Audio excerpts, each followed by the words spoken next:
Welcome back, dear viewers. We are discussing plus one biology chapter number 2 that is biological classification.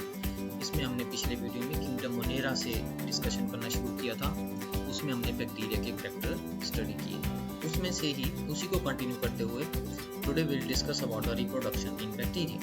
Bacteria multiply only asexually. However, gene recombinations occur in many bacteria.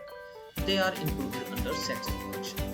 Bacteria जो है वो generally asexual production करते हैं, लेकिन कुछ bacteria में gene recombination भी होते हैं, उसकी चर्चा करेंगे हम इसी वीडियो में. तो जो एसेक्सुअल रिप्रोडक्शन है इसके बारे में पहले बात करेंगे हम. Asexual reproduction takes place by the following means. सबसे पहले है binary fission. Bi means two, fission means breakup. So this is the most common type of method of multiplication under favorable conditions. Favorable condition में सबसे ज़्यादा most favorable method है जो multiplication का. इसमें क्या होता है? It involves the division of mother cell into two daughter cells.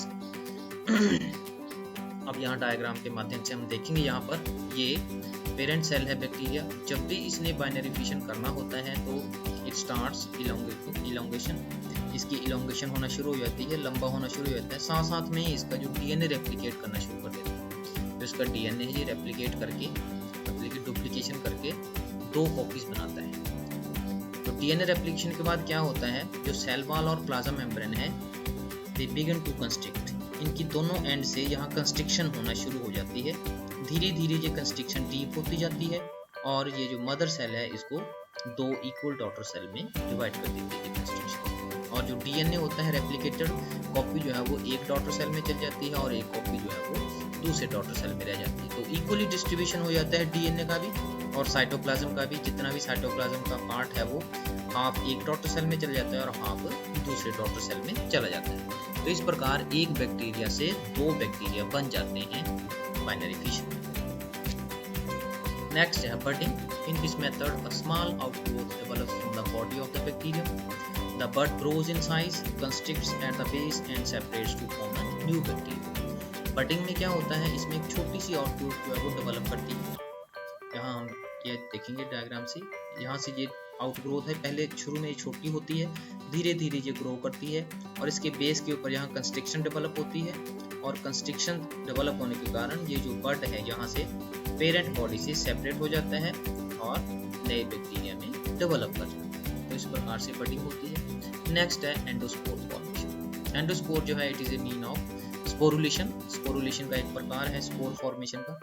Endospores generally जो है अनफेवरेबल कंडीशंस जब होती हैं तब इनकी फॉर्मेशन होती है. So they are thick walled highly dehydrated and resistant spores which are formed in many bacteria towards the approach of unfavorable environmental condition.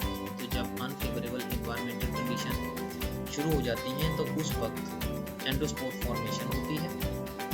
तो they help in pollination and dispersal. Perennation का मतलब होता है passing over of unfavourable condition. तो जब unfavourable condition जितने समय तक रहती हैं जो बैक्टीरिया है वो एंडोस्पोर के रूप में रहता है. एंडोस्पोर जो है वो इसके ऊपर किसी भी इन्वायरमेंटल कंडीशन का कोई भी फर्क नहीं पड़ता है. इवन 100 डिग्री सेंटीग्रेड तक ये टेम्परेचर को बियर कर सकता है. और साथ में ये डिस्पर्सल में हेल्प करते हैं. और जब भी फेवरेबल कंडीशन द्वारा आती हैं तो ये जर्मिनेट करके नए बैक्टीरिया की formation. Next is sexual reproduction, genetic recombination. True sexual reproduction जो है वो एब्सेंट होती है बैक्टीरिया में. However genetic recombinations can occur through the following means. सबसे पहले है कंजुगेशन. कंजुगेशन का मतलब होता है coming together. Conjugation is the process of coming together of two cells for the purpose of sexual reproduction. In bacteria, conjugation involves transfer of genetic material from one bacterium to another through cell-to-cell contact. अब यहाँ इस diagram से देखेंगे हम. ये दो bacterium है. एक होता है डोनर. अब इसमें मेल और फीमेल नहीं होते. जहाँ आप इसको स्ट्रेन बोल सकते हैं. बैक्टीरिया की दो स्ट्रेन है, F+ और F नेगेटिव. जो F+ है ये डोनर है. इसमें फर्टिलिटी फैक्टर होता है जिसको F फैक्टर बोलते हैं. जबकि जो रेसिपिएंट है F नेगेटिव है, इसमें फर्टिलिटी फैक्टर नहीं होता. तो कंजुगेशन के दौरान क्या होता है?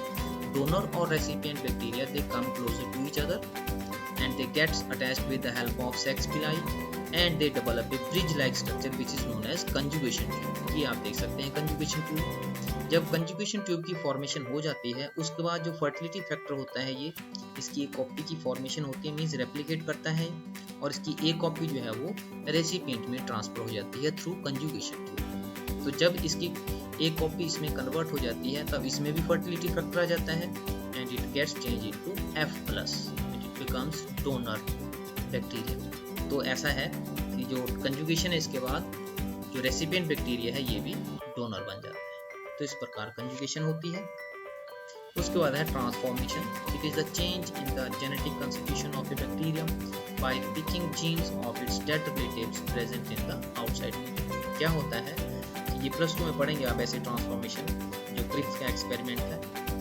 और यहाँ भी बता दें आपको कि कई बार क्या होता है कि जो जैसे हीट किल्ड बैक्टीरिया, क्रिप्स ने क्या किया था, हीट किल्ड बैक्टीरिया को नॉर्मल जो R टाइप के बैक्टीरिया है उसमें heat killed S type bacteria mix करके डाले। तो क्या हुआ, जो R टाइप के बैक्टीरिया थे वो S टाइप में कन्वर्ट हो। क्यों हुए?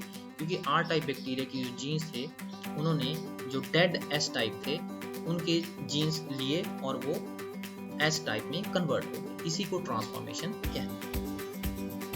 उसके बाद है transduction. Transduction is the process of transfer of genetic material from one bacterium to another through the agency of virus.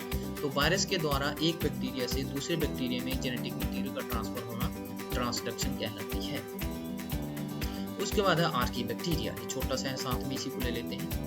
They are the most ancient and heterogeneous group of bacteria. Bacteria को basically दो इसके group है main, एक Archie bacteria, दूसरा है you bacteria. You bacteria means true bacteria, वो advanced है। जो करैक्टर थे हमने वो सारे उन्हीं के यू बैक्टीरिया के ही किए। अब आर्की बैक्टीरिया का देख लेते हैं थोड़ा सा। So they are the most ancient and heterogeneous group of bacteria.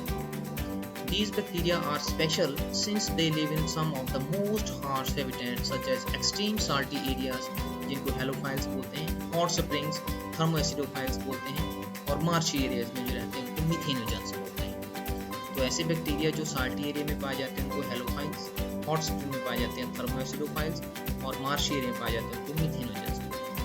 Archie bacteria differ from other bacteria in having a different cell wall composition structure and this feature is responsible for their survival in extreme condition। तो इनकी जो cell wall है वो you bacteria जो है दूसरे bacteria से थोड़ी अलग होती है उसकी कॉम्पोजिशन और स्ट्रक्चर, तभी ये इतनी हार्श कंडीशन को सर्वाइव कर पाते हैं। Methanogens are present in the gut of several ruminant animals such as cows and buffaloes and they are responsible for the production of methane। Biogas की प्रोडक्शन करते हैं methanogens from the dung of these animals। Example है इसकी Methanobacterium, हेलोबैक्टीरियम etcetera. तो आज के video में इतना ही। Thank you very much.